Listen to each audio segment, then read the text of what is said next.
what could you do to improve yourself? Well, let's step one step backwards. The first question might be, why should you even bother improving yourself? And I think the answer to that is something like, so you don't suffer any more stupidly than you have to. And maybe so others don't have to either. It's something like that. You know, like there's a real injunction at the bottom of it. It's not some casual self-help doctrine. It's that if you don't organize yourself properly, you'll pay for it, and in a big way, and so will the people around you. Now, and you could say, well, I don't care about that, but that's actually not true. You actually do care about that, because if you're in pain, you will care about it. And so you do care about it, even if it's just that negative way, you know. It's very rare that you can find someone who's in excruciating pain who would ever say, well, it would be no better if I was out of this.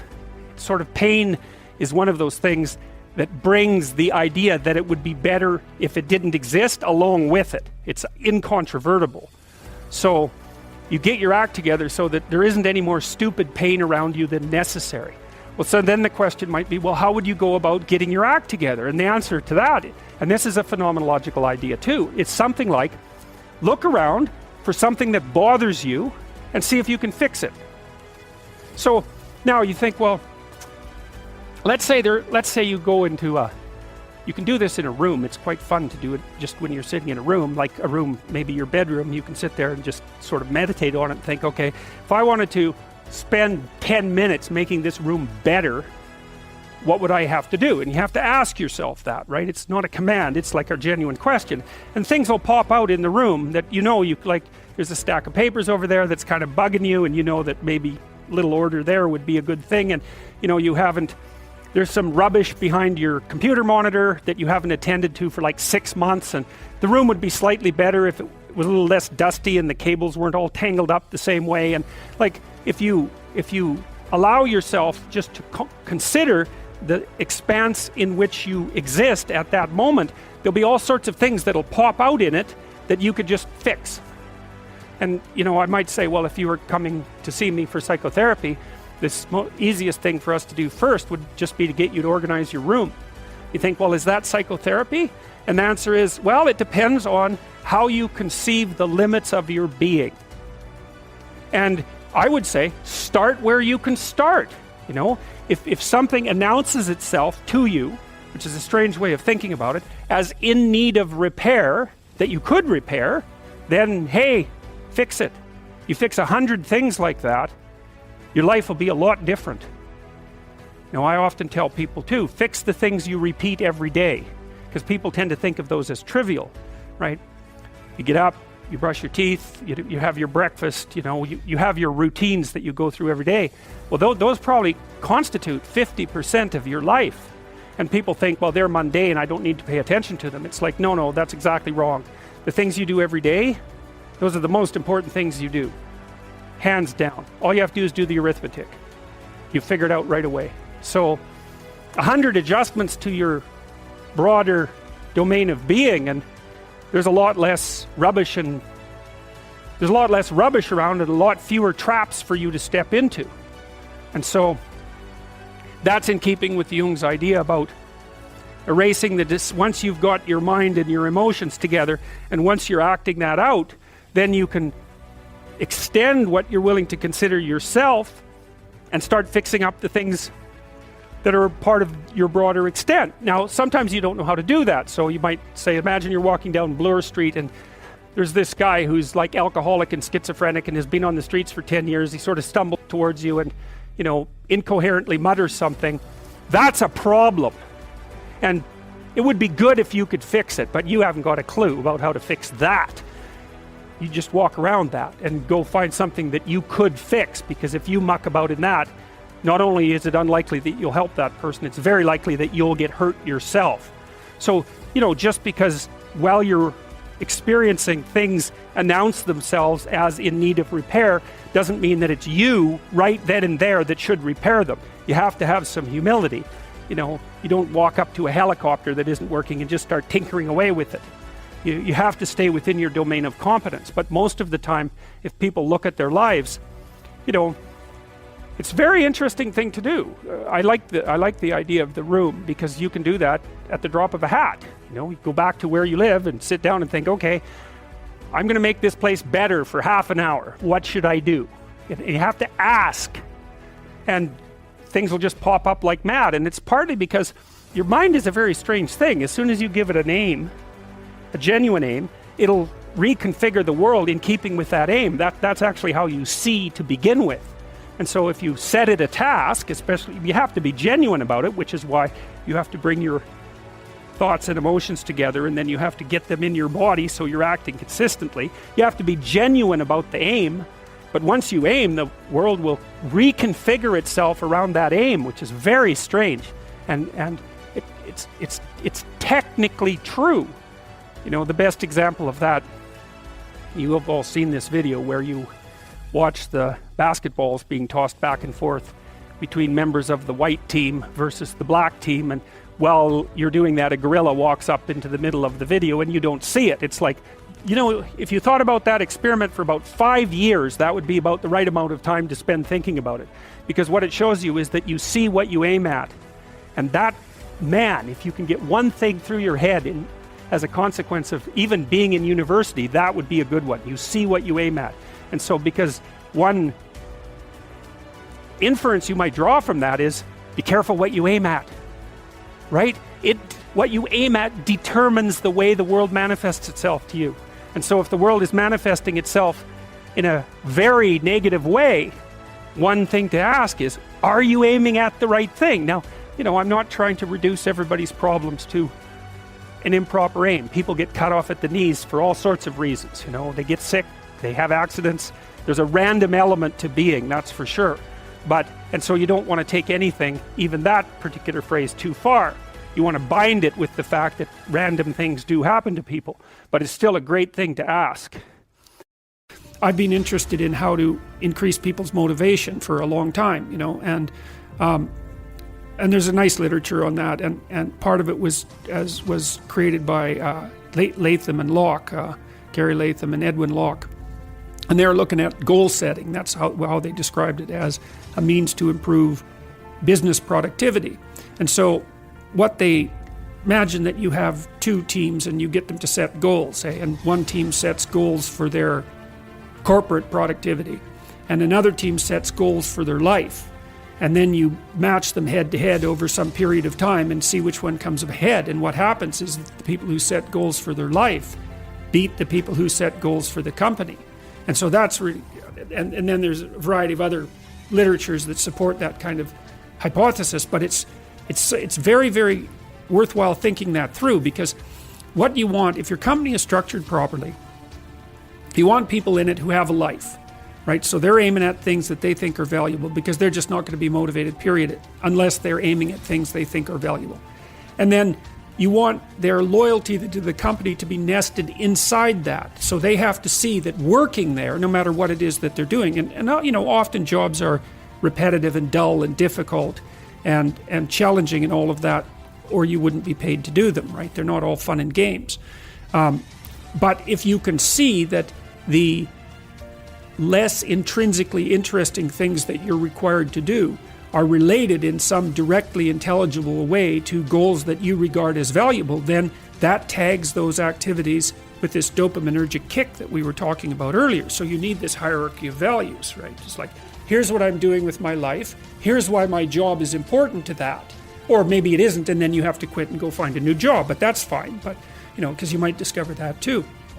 And so we started trying to formalize this when at the same time that I also realized something that I've never recovered from realizing, I think.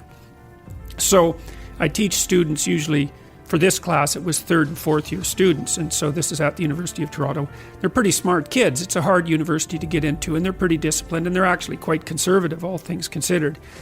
And I was teaching them about stories and about the fact that our life is a story with a goal and a purpose and a beginning point. And I was encouraging them to develop their own stories. So I had them write an autobiography, and they really got into that. That was quite amazing. To identify, you know, to break their life into epochs and then to describe the important episodes in each epoch, both positive and negative, and what they might do to reduce the possibility of the negative in the future and to capitalize on the positive. which is the purpose of memory, by the way, and then also to write a plan for the future. And so we formalized that. So the plan is, okay, first of all, you have to get yourself in the right mindset. And the mindset is you're trying to take care of yourself like you would care for someone that you cared for. That's a hard mindset to get into because people like their pets better than they like themselves often. And then you have to have a vision. And so the vision would be, well, okay, 3 to 5 years down the road, if your friendship networks were configured properly, what would that look like? If you were pursuing the career that would be appropriate for you and sustaining for you, what would that look like? How are you going to educate yourself? How are you going to take care of yourself mentally and physically? What do you want for an intimate relationship?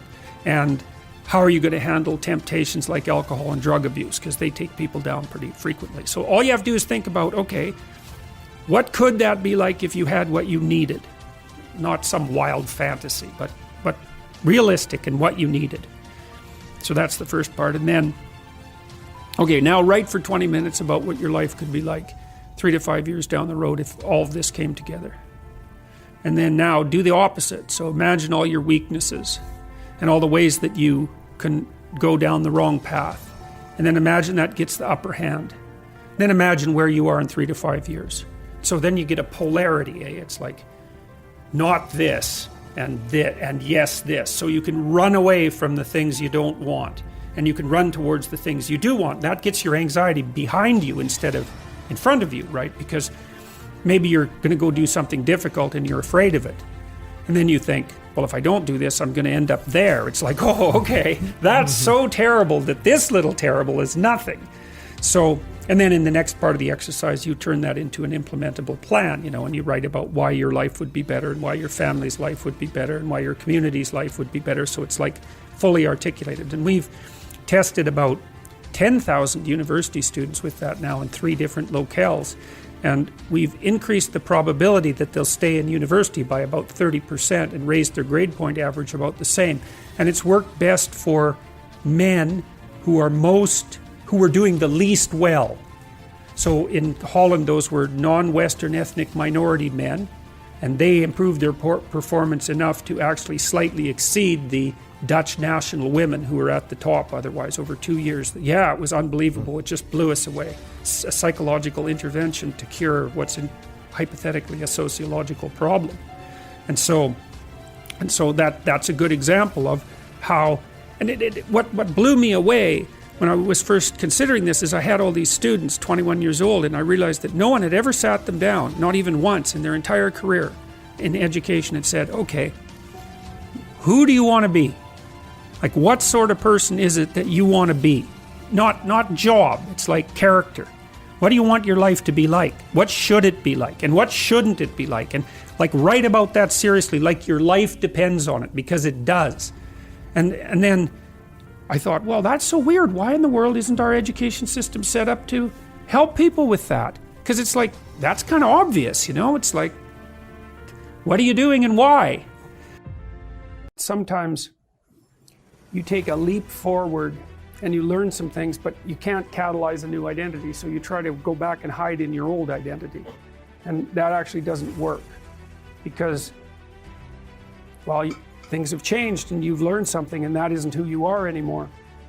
And so it's like you have to cut parts of yourself off in a destructive manner to fit back into the person that you were. Now what happens here is that Pinocchio escapes from this tyrannical situation and undergoes this descent into chaos, but he tries to go back home. He tries to go back to what he was, and he can't do that anymore. His father isn't at home anymore. And so when he goes home, he finds that there's no home there. Now, this happens to people sometimes, and it's often a shock to them. So one of the things I've noticed about Peter Pan type, I'm going to speak about men here because I've observed it more in men, is that they'll often stay under the thumb of their father. And you think, well, why would someone do that? Because it means they're subject to the tyrannical judgment of their father. They're always concerned about what their father would think or whether their father approves of them, and so forth. And you think, well, That's got to be an unpleasant place to be. Why would you do that? One of the things that I've suggested to my clients and to other people sometimes is that here's a weird little exercise that you can undertake, a little thought experiment. So you have your parents, and of course your parents have friends who are about their age, and maybe some of them are people you only know peripherally. And I might ask you, well, do you care more about what your parents think than you care about what these peripheral people who know your parents think? And then the answer to that is, well, of course. And then the question that arises out of that is, why? I mean, for someone else, your parents are the peripheral people, and their parents are central. Like, why is it logical that your parents' opinion makes any more difference to you than the opinion of some randomly selected people who are approximately that age? Why is it the case that you would consider that they would know more than someone else? I mean, I know they know you better, and fair enough, but that's not the point. And then another point there is that to the degree that your parents' opinion about you matters more than some randomly selected people of approximately the same age, Jung would say, well, you haven't exactly separated out the God image from your parents, and so you're still under that combination. It's a complicated thing to talk about, but think about the Harry Potter series. Harry has two sets of parents, right? He's got the Dursley parents, and then he's got these like magical parents that sort of float behind, and he should know the difference between them. They shouldn't be one and the same. They're not for him. And it's like, well, you have your parents and you have nature and culture as parents, and you shouldn't be thinking that your parents are nature and culture as well. They shouldn't have final dominion over you. It means that you're not an individual yet, if that's the case. Freud said, for example, that no one could be a man unless his father had died. And Jung said, yes, but that death can take place symbolically. Okay, so there's that part of the idea. And then another part of the idea is, one of the times in your life when you actually realize that you're an individual is when you'll go and ask your parents something and you'll realize they actually don't know any more about what you should do than you do. And that sucks. And that's partly why people are often willing to maintain a tyrant-slave relationship with their father. It's like, on the one hand, you have to be inferior in a relationship like that. You know, you've always got the judge watching you. But on the other hand, there's always someone who knows what to do. There's always someone standing between you and the unknown that you can go ask, what should I do? Well, at some point, you'll realize that the reason you can't ask that anymore is because they actually don't know any more than you do. And then that's a pain, like that is a symbolic death. And that's also when you establish a more individual relationship with your parents. It's at that point that you could conceivably start taking care of them instead of the reverse. And that's a time that should come. But you have to let that image of perfection go. And that exposes you. Well, that's what happens here. You know, Pinocchio goes home and he wants things to be the way they were, and he wants to stay under the careful care of the benevolent father, but that's no longer possible. He's past that point, and that's why the father has disappeared. And so Geppetto has gone off to look for Pinocchio because he also needs his son, but in any case, the house is abandoned. And so then we see inside the house that everything's covered with cobwebs and everything's gone, and Pinocchio and the cricket sit on the steps and they're very concerned. First of all, they wonder where he went, so they're actually concerned that he's gone, but they also don't know what to do because there's just no going home. And so, you know, that's also the case that once you hit a certain point in your development, well, it's the same thing we already talked about.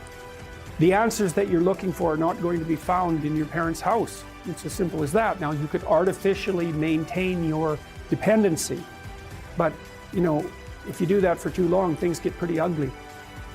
So you get pretty stale and you know, you're like bread that's been on the shelf for too long. I went to my daughter's school. I used to get in trouble for talking all the time. Surprise, surprise. When I was a kid, and I was bored stiff in school, and so I would misbehave upon occasion, out of pure boredom. And about 21 years ago, I went to my daughter's school to sit for a class. It was about an hour long, and I was sitting there, and the teacher had all the kids on the floor and was having some of the kids read to the others, and some of the kids who were reading couldn't read at all.